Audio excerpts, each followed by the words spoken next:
Here's more wrestling news for December 17th, 2022. And we're starting off with Smackdown, as just like Sheamus, Intercontinental Champion Gunther has been putting on banger after banger each week. This week, the Austrian powerhouse continued his dominant reign, retaining his title against World Cup winner Ricochet. Post-match, Braun Strowman made the save for Ricochet, and it's clear that Strowman is being set up to be his next challenger. A former Intercontinental Champion in his own right, this will be Strowman's biggest feud since returning to WWE, but one he is unlikely to win.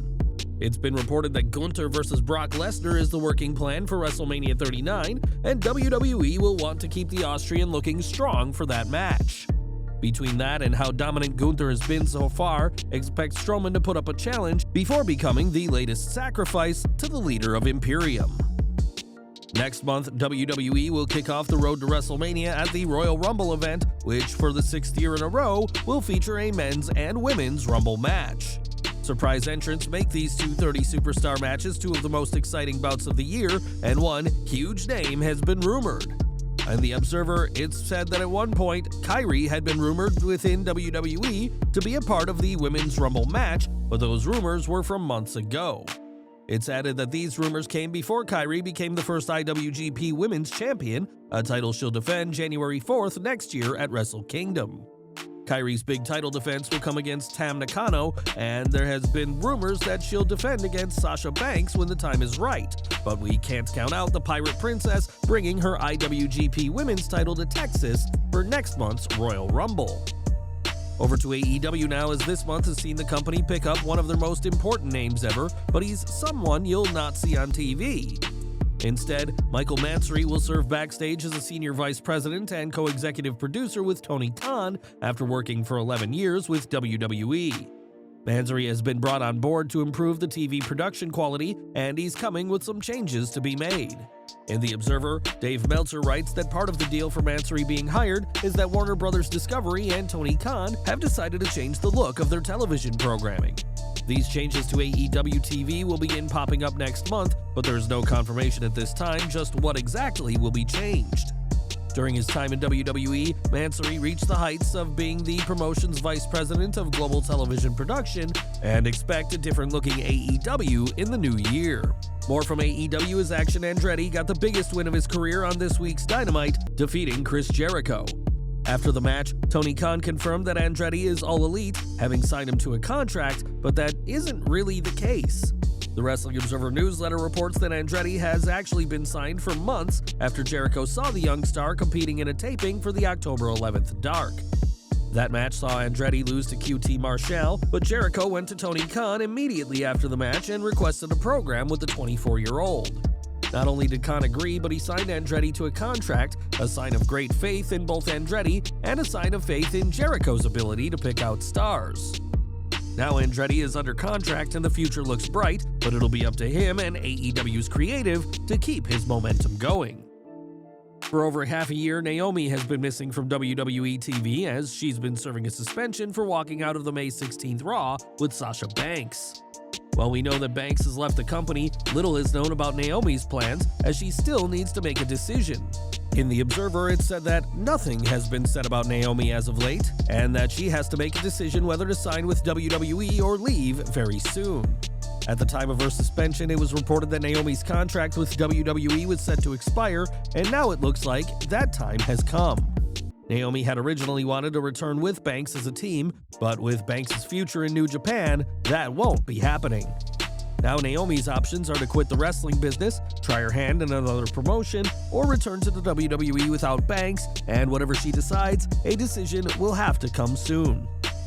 Now 2022 has truly been a wild year in wrestling, and at one point, the thing everybody was talking about was the possibility of WWE selling up.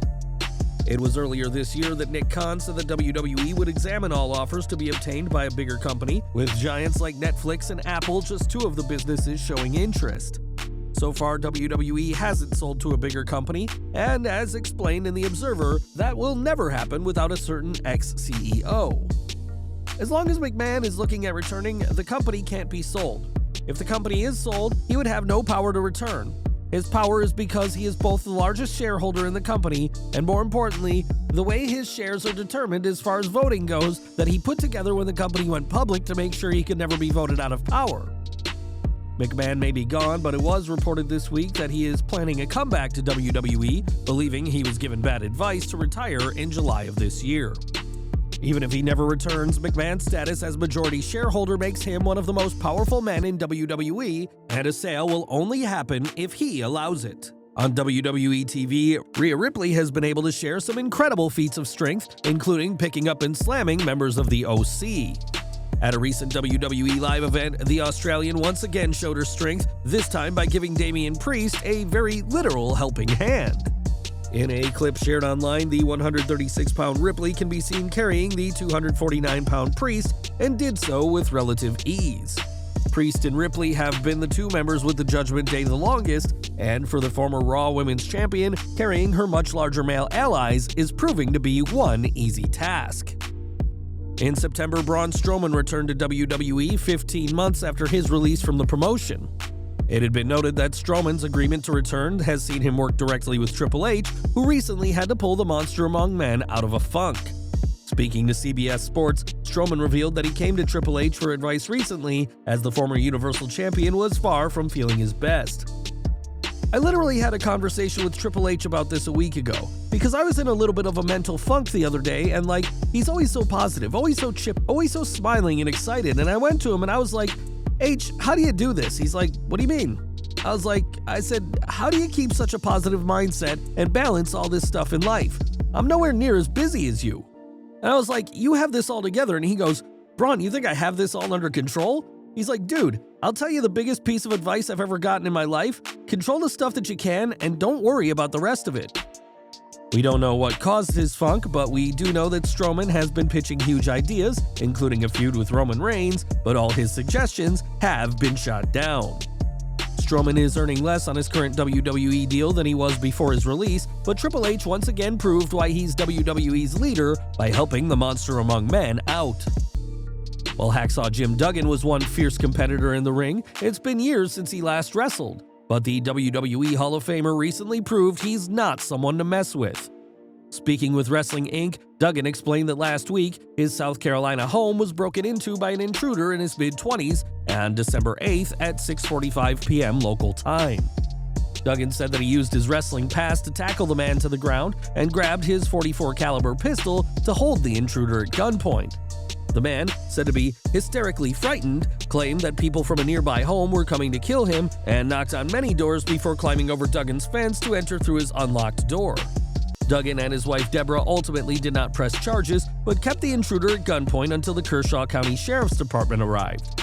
Even at 68 years old, Jim Duggan is somebody you don't want on your bad side, especially when he's traded his 2x4 for a pistol, like in this incident. And we're ending with The Undertaker, who since his 2020 final farewell has appeared out of character and spoken in depth about his incredible career in the ring. The Phenom enjoyed one of the greatest runs in all of wrestling history, and fans in Montreal will get to hear all about it next week. It's been announced that The Undertaker's One Dead Man show is coming to the Canadian city on the weekend of Elimination Chamber 2023 this coming February. WWE has been very happy with the success of these shows so far and expect tickets to sell out for the Olympia Center when the Dead Man comes to Montreal. That's our news for today, guys. Please watch our previous video, 15 WWE wrestlers who passed away in 2022.